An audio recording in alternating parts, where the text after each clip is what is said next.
We don't serve trash here. Take your broke ass somewhere else. Derek Torres, the floor manager at the Harborside, an upscale bar in Boston's financial district, sneered at the customer in worn work boots and a torn jacket. The guy looked homeless, didn't belong among the lawyers and bankers dropping hundreds on cocktails. The man stayed seated, quietly ordered water and fries, the cheapest thing on the menu. Sarah Mitchell, a black waitress working her fifth straight double shift, watched from across the bar. She knew Derek's game: humiliate the wrong kind of customer, protect the upscale image. But something about this man's tired eyes reminded her of her own reflection. She walked over to take his order.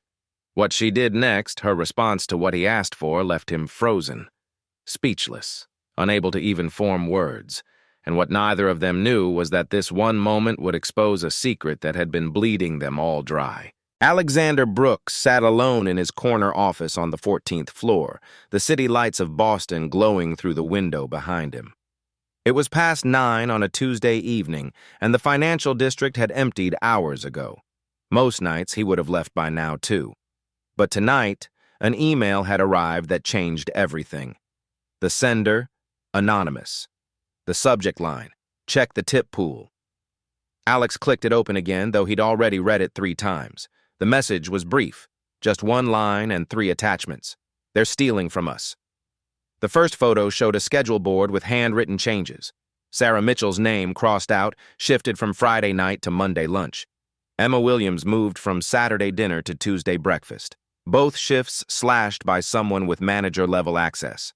The second photo, a screenshot of bank deposits, small amounts always under $1,000, $835 on October 31st, $890 on November 3rd, $1,235 on November 7th. Odd numbers that didn't match any recognizable pattern. The third photo made his jaw tighten, a receipt from the Harborside Tavern, his flagship location. Credit card tip line, $45. Handwritten below it in different ink, pool total, $12. Alex pulled up his revenue reports and cross-referenced them with the dates in the email. The Harborside was performing well, revenue up 12% over last quarter. Customer reviews averaged 4.7 stars. On paper, everything looked strong. But something else caught his attention. He opened the HR folder and scanned the termination records. In the past 6 months, 15 employees had quit from that location. 15. The turnover rate had jumped 280%. He clicked through exit interview notes. Most cited scheduling conflicts or personal reasons, but 3 mentioned management issues before the interviewer had cut them off, noting they declined to elaborate. Alex sat back in his chair. His father had opened the original Harborside 30 years ago, a neighborhood tavern where everyone knew your name. When his father died 2 years ago, Alex had thrown himself into expansion, opening 4 more locations, 5 restaurants now, 80 employees total. He delegated day-to-day operations to proven managers, focusing on growth strategy and investor relations. Had he gotten too distant? His phone buzzed. Text from his business partner. Quarterly board meeting moved to Friday. Need your projections. Alex set the phone down without responding. The projections could wait. He pulled up the schedule for the Harborside and found the current floor manager, Derek Torres. 2.5 years with the company. MBA from a decent school. Strong interview, confident leadership style. Alex had personally approved his hiring and his subsequent promotion to floor manager 18 months ago. Derek's performance reviews were excellent. Revenue was up on his watch. Labor costs were down. Customer complaints had actually decreased, but employees were leaving, and someone, maybe one of them, had sent Alex evidence of something wrong. He opened a new browser window and logged into the POS system, pulling tip data for the past 8 weeks. Credit card tips were tracked automatically. Servers received them in their paychecks, but cash tips were supposed to go directly to servers at the end of each shift. The system had no way to track those, unless someone was taking them before they reached the servers. Alex thought of his father's office wall, where a framed quote still hung, "Your people are your business. Protect them like it." He'd failed at that. Let the business grow while losing sight of the humans running it. His father would be ashamed. Alex closed his laptop and stared at the photo on his desk. the original Harborside on opening day 1995. His father in a worn work jacket standing in front of the bar with a proud smile. That jacket was still in Alex's closet at home. His father had worn it for 20 years, building the business brick by brick. Alex picked up his phone and opened a new note, typed 3 words, "Go undercover, Thursday." He needed to see the truth himself, not from reports or exit interviews. He needed to sit at that bar, watch the staff, see how his manager treated people when the owner wasn't watching. And if someone was stealing from his people, from his father's legacy, he would make it right. Thursday night at the Harborside started like any other. The after-work crowd filtered in around 6. Bankers in Brooks Brothers suits, lawyers with leather briefcases, young professionals hunting happy hour deals. By 7, every table was full, and the bar counter had a waiting list. Sarah Mitchell moved through the chaos with practiced efficiency. Table 8 needed another round. Table 12 wanted to order appetizers. The 4 top by the window was ready for entrees. She juggled it all. 6 tables, 12 customers, orders flowing to the kitchen in perfect sequence. "Sarah!" Derek Torres called from behind the bar. "Table 9 is asking for you specifically. They're regulars." "On it." Sarah grabbed menus and headed to table 9, where the Thompson couple sat. They came in every Thursday, always ordered the salmon special, always left 20%. "Mr. and Mrs. Thompson, good to see you again." "Wouldn't miss Thursday with our favorite server," Mrs. Thompson said warmly. Sarah took their order, salmon for both, as expected, and returned to the POS station to ring it in. Derek stood beside the computer, arms crossed, watching the floor. "Busy night," Sarah said, inputting the order. "Could be busier. Table 6 is camping. They finished eating 30 minutes ago." Sarah glanced at table 6, an elderly couple sharing a dessert, talking quietly. "They're enjoying themselves. They're taking up real estate. I need that table turned for the next seating. I'll check on them in a few minutes." Derek's jaw tightened. "Check on them now. We're not a retirement home." Sarah kept her expression neutral. "Of course." She walked to table 6 with the check, smiling. "No rush at all, but whenever you're ready." The elderly man looked up, startled. "Oh, we're taking too long, aren't we? I'm sorry." "Not at all," Sarah said quickly. "Take your time. I just wanted to have this ready when you need it." "We'll get out of your way," the woman said, fumbling for her purse. "Really, there's no rush." But they were already standing, leaving cash on the table. They hurried out without finishing their dessert. Sarah returned to the POS station and ran their payment. The tip was exactly 10%, less than they usually left. She pocketed the cash and added it to the growing pile in her apron. By 11, the rush had ended. Only a few stragglers remained, nursing final drinks. Derek gathered the floor staff in the back office. Sarah, Emma Williams, Jason Davis, and Rebecca Moore, the bartender. "Good night, everyone," Derek said, pulling out the tip jar from under the bar. "Let's settle up." This was the ritual. Everyone emptied their cash tips into the jar. Derek counted the total, divided it by some formula only he understood, and distributed envelopes with each person's share. Sarah pulled $280 from her apron. The Thompson couple, table 8, table 12, the 4 top, and 3 smaller tables. She'd kept rough track throughout the night. It had been a good shift. Emma contributed $195.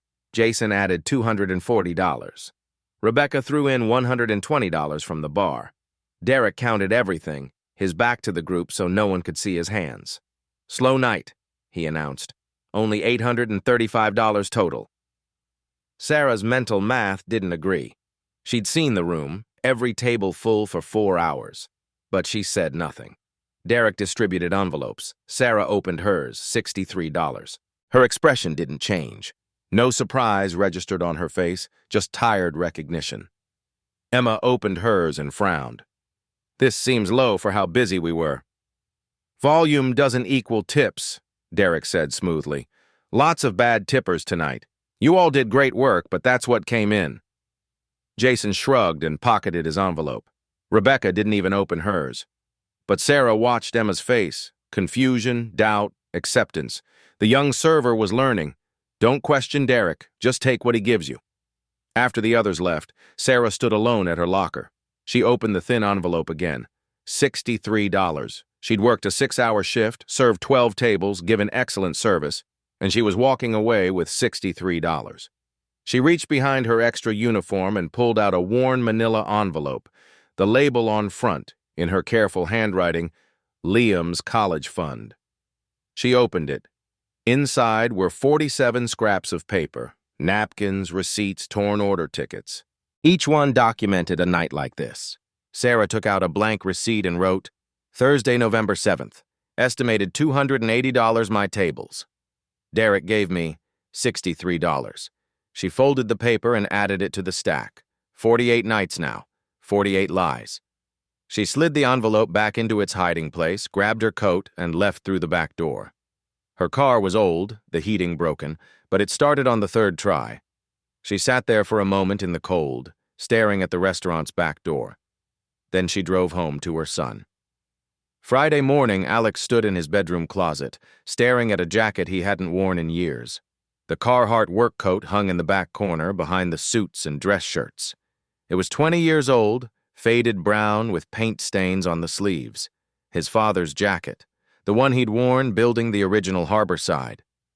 Alex had kept it after his father died, unable to throw it away. Now he pulled it off the hanger and tried it on. It fit barely. The zipper stuck halfway up. He looked at himself in the mirror. The jacket transformed him. Gone was the tech entrepreneur, the restaurant owner with a corner office. In this jacket, with worn jeans and old work boots, he looked like someone who'd spent the day on a construction site. Perfect. Alex had made his decision overnight. He couldn't audit Derek openly. If something criminal was happening, a public investigation would give him time to destroy evidence. He couldn't send HR. Derek would charm them, bury the problems under polite explanations. He needed to see it himself. Unfiltered, raw. His phone rang. His business partner again. Alex, where are the projections? The board meeting's in 6 hours. Send them my apologies. Something came up. What could possibly... Tell them I'll join remotely Monday. I have something I need to handle this weekend. He hung up before the argument could continue. Alex spent the rest of Friday planning. He studied the schedule.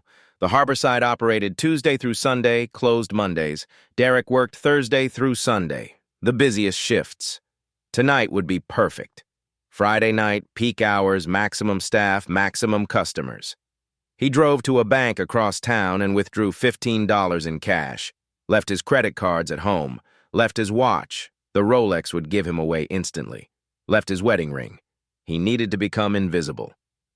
At 6 o'clock, Alex put on the work jacket, faded jeans, and his oldest boots. The Timberlands he used for yard work, soles separating at the toe. He looked in the mirror one more time. The transformation was complete. His father's voice echoed in his memory. You learn who people are when they think you're nobody. Alex grabbed his keys and headed out. He parked 2 blocks from the Harborside, not in the owner's reserved spot. Walked the distance, feeling the cold November air through the thin jacket. At the restaurant entrance, he paused. Through the window, he could see the usual Friday chaos. Packed tables, servers moving quickly, bar full of customers. His restaurant, his staff, his father's legacy, and somewhere in there, maybe someone stealing from the people who made it run.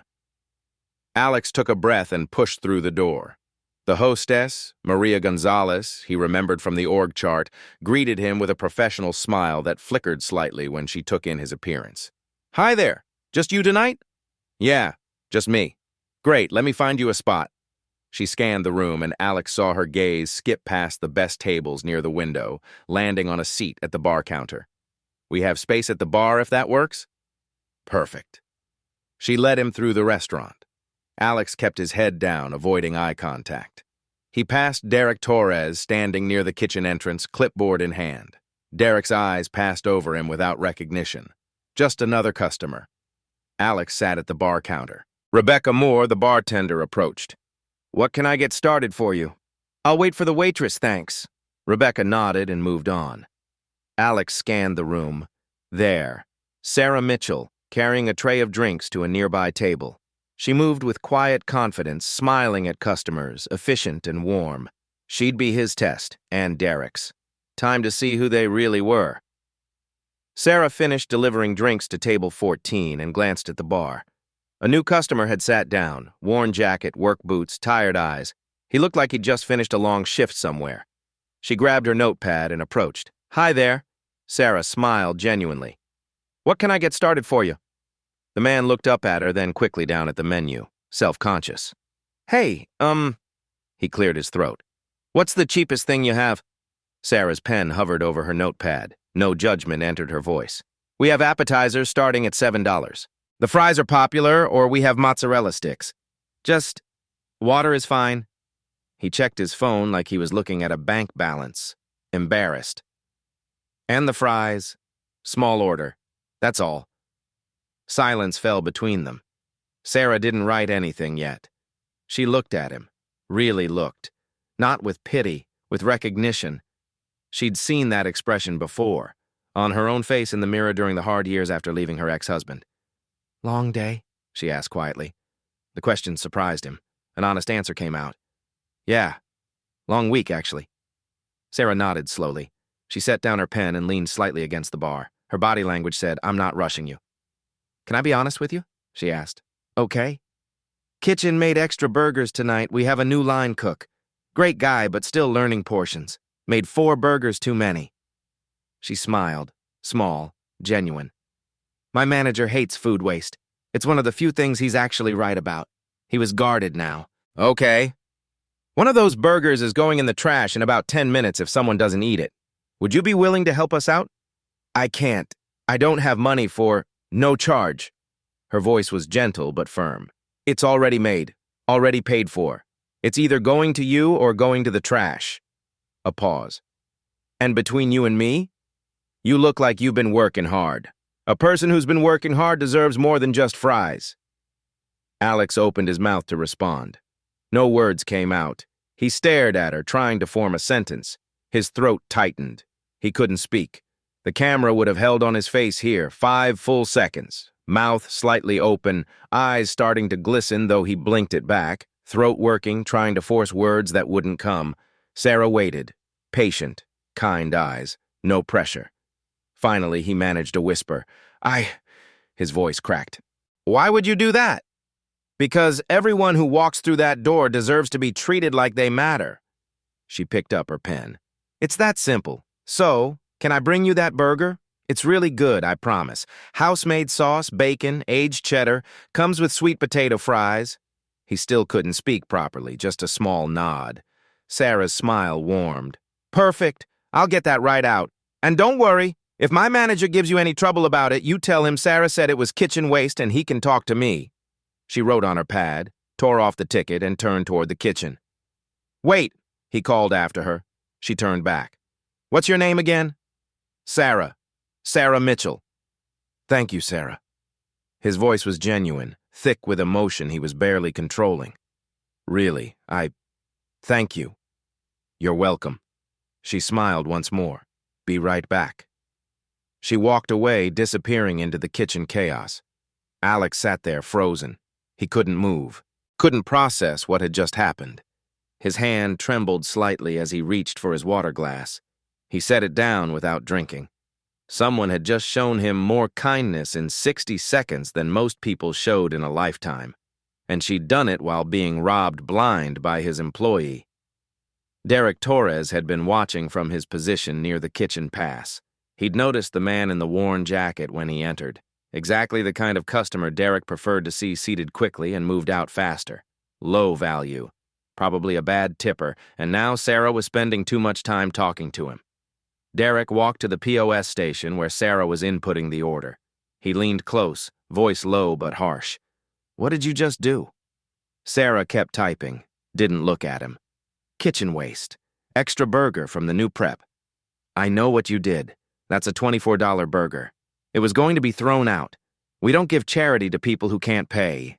Derek's voice had an edge now. "This isn't a soup kitchen." Sarah finally looked at him. Her voice was calm, steady. "It's food waste. Company policy says we can comp reasonable amounts to avoid—" "I don't care what policy says. You know the rules about unauthorized comps." He crossed his arms. "That's coming out of your tips tonight. $24. A flicker of something crossed Sarah's face. Pain, maybe, or resignation, but she recovered quickly. "Fine. Fine? That's it?" "Yes, that's it." She submitted the order on the screen. "Now, if you'll excuse me, I have customers waiting. And you're cut at 9 instead of 11. I don't need servers who waste time on people who don't tip." Sarah's jaw tightened, but she nodded once and walked toward the kitchen. Derek called after her, just loud enough that she'd hear. "Bleeding heart's gonna bleed you dry, Mitchell." She kept walking without responding.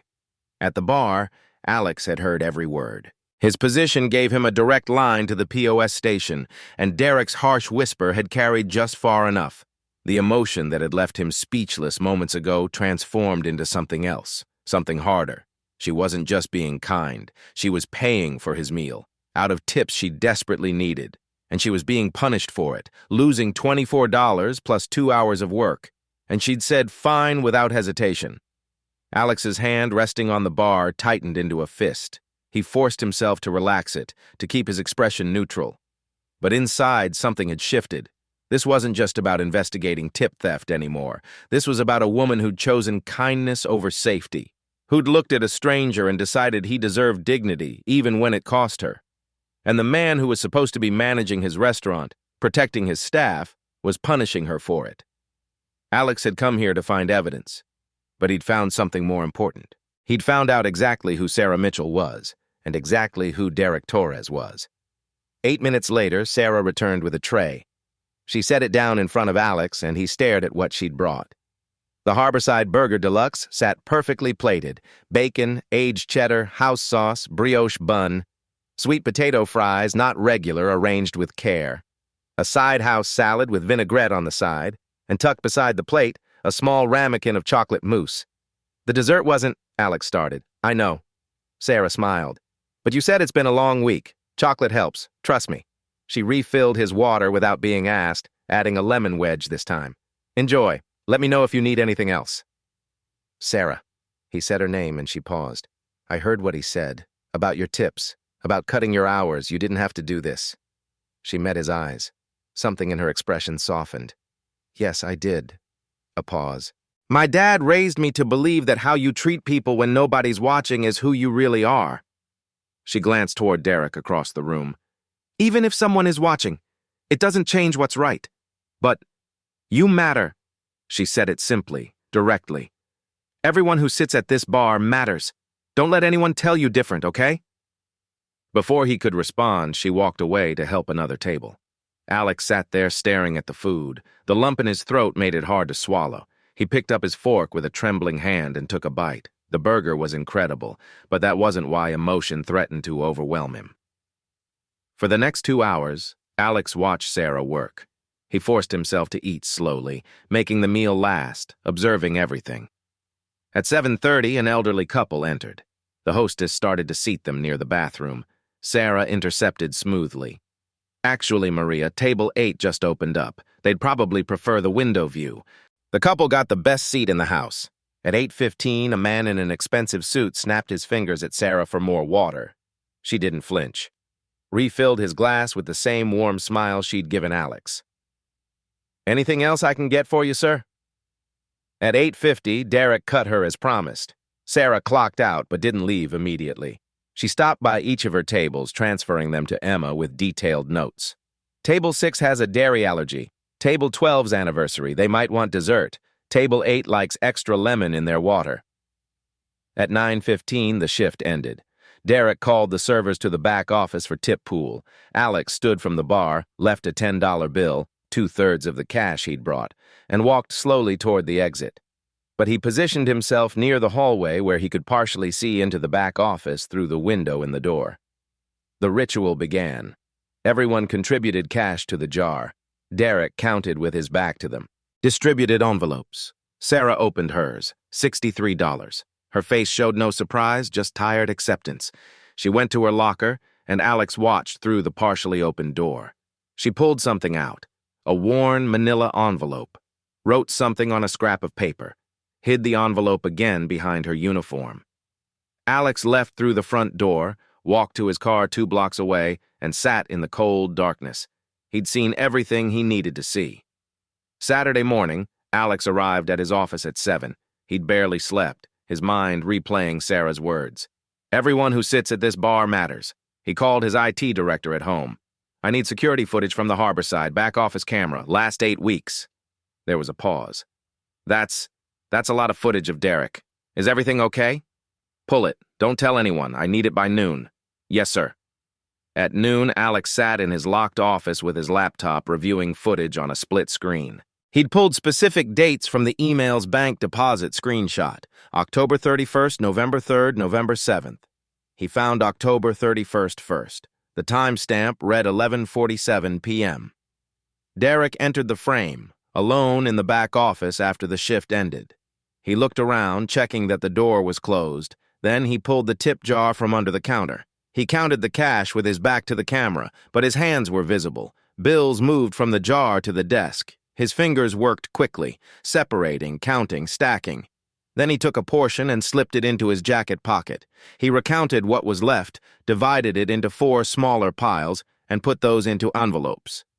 The entire process took 3 minutes. Derek checked the door once more, then left. Alex felt sick. He fast-forwarded to November 3rd, same pattern.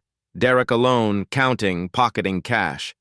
This time, Alex could see more clearly. He took roughly a third of the total before distributing the rest. November 7th, Thursday night, the night Alex had been there. Same routine. Derek's hand sliding bills into his jacket with the casual efficiency of someone who'd done this many times before. Alex compiled the footage. He found 43 separate instances over 8 weeks. Every shift Derek managed, the same pattern. Count, pocket, distribute. He calculated rough estimates based on visible bill denominations. Over 8 weeks, Derek had likely stolen $12,800 from the tip pool. Maybe more. Alex called his lawyer on Saturday afternoon. They met at a coffee shop across town, far from anywhere they might be recognized. "This is felony wage theft," his lawyer said after reviewing the footage. "The Department of Labor will prosecute if you file a complaint, but I'd recommend handling it internally first. Fire him, recover what you can, then decide if you want to press charges." "I want him prosecuted. Then we'll need to document everything. Security footage is strong, but we need more. Financial records, testimony from affected employees, evidence of the amounts taken." Sunday morning, Alex dove into the financial records. He pulled POS data for every shift Derek had managed over the past 18 months and cross-referenced it with payroll records. The POS tracked credit card tips automatically. Those went directly to servers through payroll. But cash tips were supposed to be distributed at the end of each shift. The system had no record of those amounts, except Alex could estimate them. He looked at the credit card tip totals and applied industry averages. If credit card tips were $400 on a given night, cash tips were probably around $200, $250. He built a spreadsheet. Dates, estimated tips, what should have been distributed.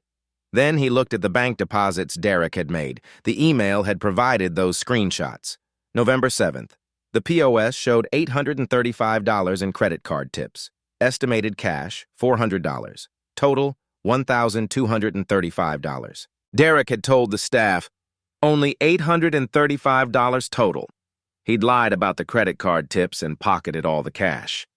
And on November 8th, Derek had deposited exactly $1,235 into his personal bank account. Alex checked other dates. October 31st, discrepancy of $1,235, deposit of $1,235. November 3rd, discrepancy of $890, deposit of $890. The amounts matched exactly. Smoking gun. Alex spent Sunday evening interviewing former employees by phone. He'd gotten their contact information from HR records. 3 agreed to talk. Emma Martinez had quit 3 months ago. Derek took 40% of tips, called it a management fee. When I asked if that was legal, my hours got cut to almost nothing. I couldn't afford to stay. 2 others confirmed the same pattern. By Sunday night, Alex had built an ironclad case. Asterisk 43 instances of theft on security footage, asterisk $31,200 stolen from 4 current employees over 18 months. Asterisk bank deposits matching stolen amounts exactly asterisk. Testimony from 3 former employees, asterisk POS data, proving the lies. He created a folder labeled the Harborside Internal Investigation and compiled everything. Monday morning, he sent a calendar invite. Mandatory staff meeting, Monday 10 a.m., all floor staff required. Owner will address concerns. Derek received the invite and smirked at his screen. Finally, the owner was coming in. Probably wanted to congratulate them on the revenue increase. Monday morning at 10, 8 people gathered in the Harborside's conference room. Sarah Mitchell, Emma Williams, Jason Davis, Rebecca Moore, Maria Gonzalez, Tommy Anderson from the kitchen, and Derek Torres. The room buzzed with nervous energy. Derek sat at the head of the table, confident. Must be good news if the owner's finally coming in. Sarah sat near the back, quiet. She'd been summoned on her day off and wasn't sure why. Her stomach twisted with anxiety. The door opened. Alexander Brooks walked in. Tailored suit, perfect haircut, owner mode. He closed the door behind him and stood at the front of the room. Silence fell. Sarah's face went white. She stared at him, recognition hitting like a physical blow. "Oh my God!" Derek frowned, confused. "Who are you?" Alex met his eyes. "I'm Alexander Brooks. I own this restaurant." The tension in the room became electric. Sarah couldn't breathe. The man from Friday night, the worn jacket, the cheap order. It was the owner. "Thursday night," Alex continued, voice steady. "I sat at that bar counter wearing an $8 jacket and ordered water and fries." Sarah's hand came up to cover her mouth. "Sarah," Alex turned to her, his voice gentler. "You asked me if I'd had a long day. I said yes. You told me the kitchen had made extra burgers and asked if I'd help you out by eating one that would otherwise go to waste." "I'm so sorry," Sarah whispered. I didn't mean to." "Don't apologize." Alex's voice was firm but kind. "Let me finish." He walked closer to her. "You offered me a $24 burger, upgraded sides, and chocolate mousse. No charge. You told me everyone deserves more than fries." The room was silent except for Sarah's shallow breathing. Alex turned to Derek and his voice hardened. "Your manager overheard. Told you that meal was coming out of your tips. $24. You said fine. He cut your hours from 11 to 9 as punishment. You said fine again. Then you served that meal anyway and told me I mattered." Sarah was crying now, silent tears streaming down her face. "Derek." Alex's attention focused fully on the floor manager. "You told me Thursday was a slow night. Said total tips were $835. Is that correct?" Derek shifted in his chair. Sweat appeared on his forehead. Yes, it was slow. My POS system shows $835 in credit card tips and an estimated $400 in cash based on typical ratios. Over $1,235 total. Can you explain the discrepancy?" Silence. Alex pulled out his laptop and turned it to face the room. The security footage began playing on the screen. Derek's face appeared, alone in the back office late at night, counting the tip jar, pocketing cash. Gasps echoed around the room. 43 times, Alex said quietly. Over 8 weeks, I had my IT director compile every instance. The footage continued. Derek checking the door, sliding bills into his jacket, counting what remained. You stole an estimated $12,800 in 8 weeks alone, Alex said. And when I audited the last 18 months, the total rises to $31,200 from 4 employees. Emma Williams had tears running down her face. Jason Davis looked furious. Rebecca Moore sat frozen in shock. Sarah Mitchell. Alex pulled up a spreadsheet. $11,200 stolen from you over 18 months. Sarah made a small sound, almost a sob. Jason Davis, $8,100. Emma Williams, $6,800. Rebecca Moore, $5,100. Those are just estimates, Derek started. No, they're calculations based on POS data cross-referenced with your bank deposits. Alex pulled out another document. November 7th, you deposited $1,235 into your account. The exact amount of the discrepancy. October 31st, deposited $1,235. Exact match. November 3rd, $890. Also exact. Derek's confident posture collapsed.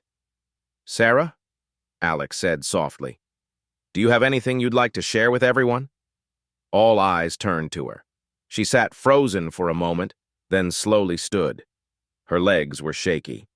She walked to her locker in the hallway, visible through the conference room's glass wall. Everyone watched. She reached behind her uniform and pulled out a worn manila envelope. She returned to the conference room and placed it on the table. The label faced up. Liam's college fund. She opened it. Papers spilled across the table, 48 pieces of napkins, receipts, order tickets. "I've been documenting everything."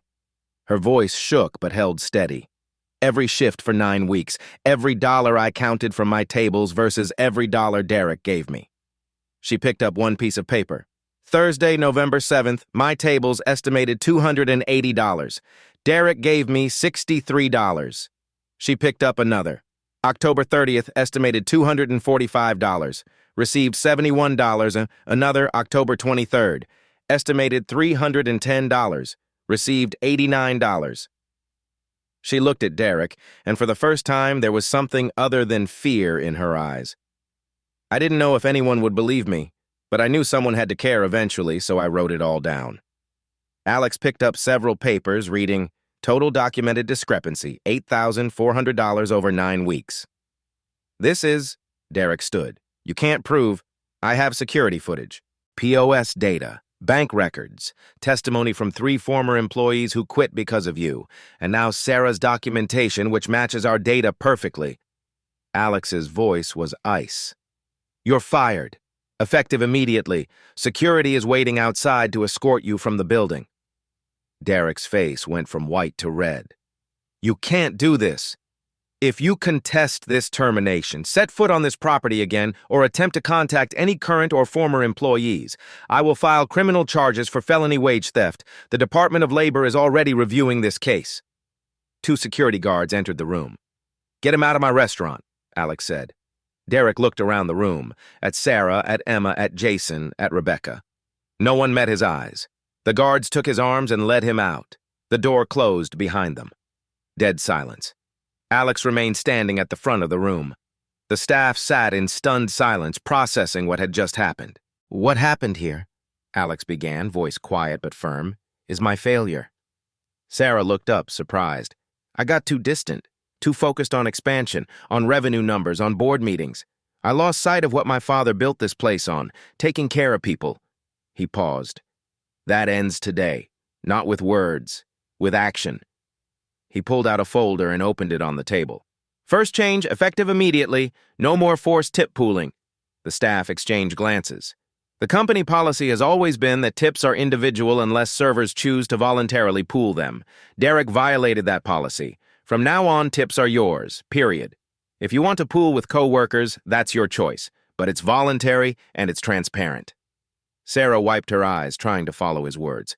"Second, new POS system upgrade. Starting next week, the system will auto-track tips per server, both credit card and cash.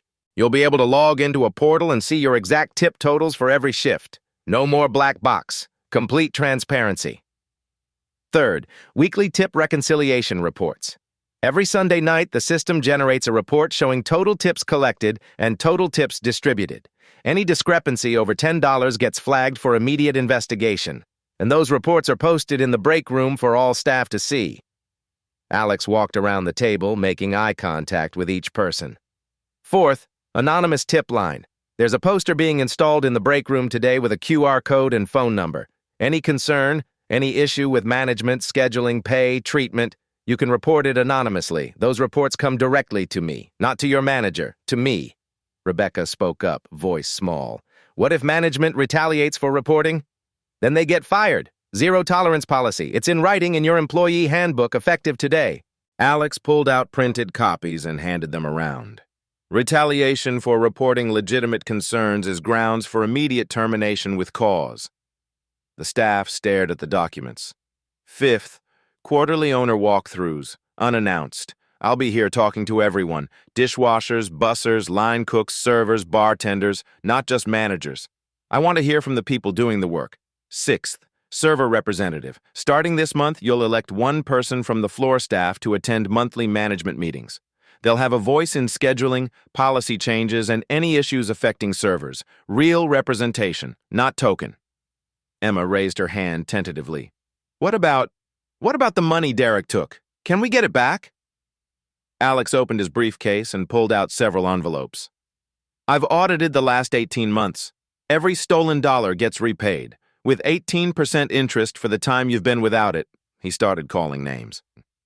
Emma Williams, $6,800 stolen, with interest, $8,024.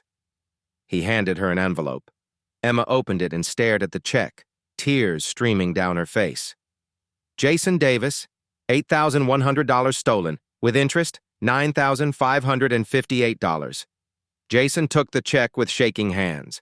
Rebecca Moore, $5,100 stolen, with interest, $6,018. Rebecca covered her mouth sobbing. Sarah Mitchell. Sarah stood, barely able to keep her legs steady.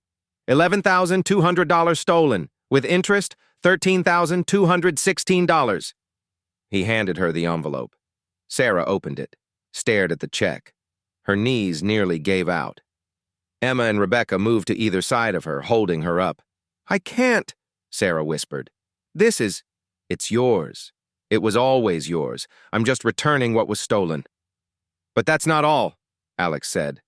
Sarah looked up at him through tears. "I'm offering you the position of assistant general manager. Immediate start." The room went silent again. Sarah shook her head. "I can't. I'm just a server. I don't—" "No, you're not just anything." Alex's voice was firm. "Thursday night, you documented injustice for 48 days. You treated customers with dignity when your manager punished you for it. You protected younger staff members. You never gave up, never stopped doing the right thing. That's not service. That's leadership. I don't know how to— You know how to treat people with respect, how to protect the team, how to choose principle over convenience. That's all leadership is." He pulled out another document. "Assistant General Manager, 35% salary increase over your current pay, full benefits package."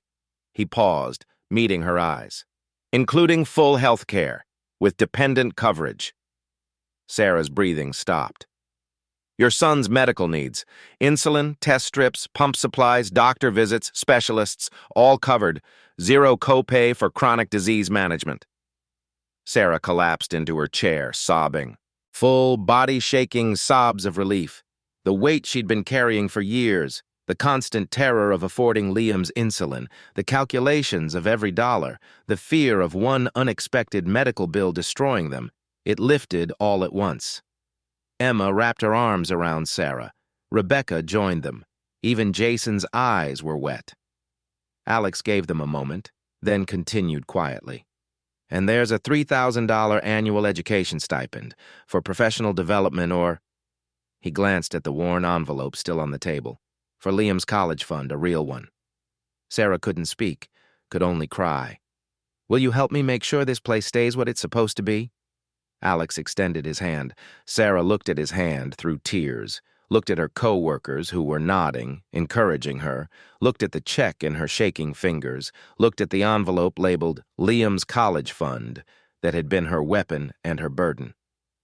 She stood, still trembling, and took Alex's hand. "Yes." The room erupted in applause. Tommy whistled from the back. Emma was crying and clapping simultaneously. Alex shook Sarah's hand firmly. "Welcome to management. We have a lot of work to do." Sarah nodded, unable to form words. She looked around at her team, her family, really. They were smiling at her, proud of her. For the first time in years, Sarah Mitchell felt safe.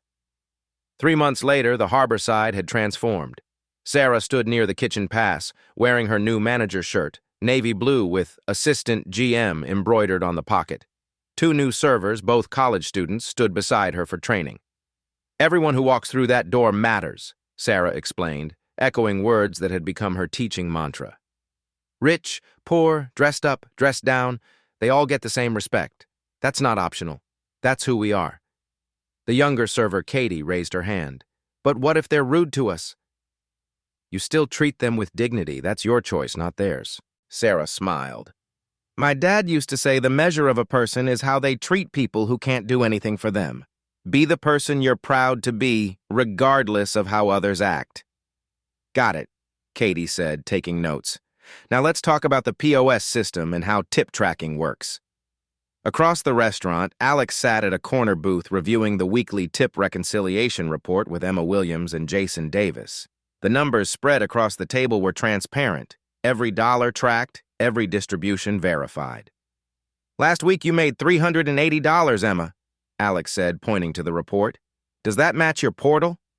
Emma checked her phone, opening the staff app. "Yep, $380 exactly." "Good. Any discrepancies, you tell Sarah or me immediately, even small ones. We investigate everything." Alex looked at Jason. "You good?" "Yeah, made $420. System's working great." Jason hesitated. "Can I ask something?" "Always. That anonymous tip line. Does anyone actually read those?" "I personally read every single one. Sarah reviews them with me weekly." Alex pulled out his phone and showed them the dashboard. "Last month, we got 23 submissions. Most were positive feedback. A few concerns about kitchen temperature during lunch rush. We fixed the AC unit. One about a supplier delivery blocking the staff entrance. We changed the delivery time." "And nobody got in trouble for reporting?" Emma asked. "Not a single person. That's the whole point. If something's wrong, we want to know before it becomes a bigger problem." At the bar, Rebecca Moore was training the new bartender. "The system auto-calculates your tips now. At the end of your shift, you log in, verify the amount, and it goes directly to your paycheck. No jar, no manager handling it, just you and the system." Near the back booth, 7-year-old Liam Mitchell sat doing homework, his backpack spread across the table. His insulin pump was visible on his arm, the device that kept him healthy now fully covered by his mother's insurance. Tommy Anderson emerged from the kitchen with a plate of fries. "Homework fuel," he said, setting it down. "Thanks, Chef Tommy." Liam grinned. "Mom says you make the best fries in Boston." "Your mom's a smart woman. How's the math coming?" "It's hard, but Mom says hard things are worth doing." "She's right about that, too." Tommy ruffled Liam's hair and headed back to the kitchen, passing Sarah on the way. She watched her son for a moment, healthy, safe, doing normal kid things, and felt gratitude so profound it ached. At 7 p.m., a man in worn work clothes entered the restaurant. The new hostess, Angela, started to lead him toward a less desirable table. Sarah intercepted smoothly. "Actually, table 8 just opened. It has a much better view." The man looked surprised. "Thank you. That's really kind. Everyone gets our best. Enjoy your meal." As Sarah walked past the POS station, Emma caught her eye and smiled. They both remembered. This was the standard now, not the exception. The standard. Later that evening, Alex arrived for one of his unannounced quarterly walkthroughs. But instead of going to the office, he went straight to the kitchen. "How's everyone doing tonight?" He shook hands with the dishwasher, checking in. "Diego, right? How are we treating you?" "Good, Mr. Brooks, really good. Sarah checks on us every shift, asks if we need anything." Alex found Sarah at the end of her shift. "The staff says you're checking on everyone." "Just doing my job. That's not in your job description." Sarah smiled. "My dad used to say taking care of people isn't a job description. It's a job qualification." Alex laughed. "I wish I could have met him." "You did," Sarah said quietly. "Every time you treat someone with dignity, you're meeting him. That's the legacy he left, and..." She gestured around the restaurant, at the staff working together, at Liam doing homework safely, at the poster on the wall with the anonymous tip line. "That's the legacy you're building." Alex looked around his restaurant. His father's restaurant, really, and now Sarah's, too. It wasn't perfect. There were still problems to solve, complaints to address, systems to improve, but it was moving in the right direction, and that was enough. 6 months after that Thursday night, Sarah Mitchell stood at the kitchen pass during lunch service, confident and calm. The restaurant hummed with its usual energy, customers laughing, servers moving efficiently, kitchen calling out orders, everything in its right place. Derek Torres had pled guilty to wage theft and fraud. The Department of Labor had prosecuted, and he'd received probation plus full restitution. He wouldn't manage people again. But Derek was just one person. The real problem was bigger. Alex had learned that 40 million Americans experience wage theft every year. Stolen tips, edited time cards, unpaid overtime. $15 billion stolen annually, more than all robberies combined. The most common crime most people never heard about because victims were afraid to speak up. That had to change. Alex sat at the bar counter, the same seat where he'd sat 6 months ago, and looked directly at the camera mounted on the wall. This was the part he'd agreed to film for the documentary team. If you're experiencing wage theft, Alex said, and thousands of you watching are, here's what you do. First, document everything. Sarah's envelope saved not just her case, but 3 others. Keep your own time records, photograph schedules, save receipts. Your phone can be your protection. Second, know your rights. The Department of Labor has resources at dol.gov/agencies/WHD. Wage theft is illegal, period. You don't need a lawyer to file a complaint. Third, you're not alone. 40 million people. Share your story. Let others know they're not the only ones fighting this. And if you're a business owner watching this, your people are your business. Protect them fiercely. Create systems that make integrity the default, not the exception. Be the leader your team deserves. If you manage people, remember what Sarah did. She treated someone with dignity when it cost her. That's not weakness. That's strength. That's leadership. The screen showed text. National Wage Theft Hotline, 1-844-762-3952. Alex stood from the bar and walked to where Sarah was working. She smiled at him, then turned to greet a new customer, a woman in paint-stained jeans and a tired expression. "Hi there," Sarah said warmly. "What can I get started for you?" The same kindness, the same dignity, because everyone who walked through that door mattered. Everyone.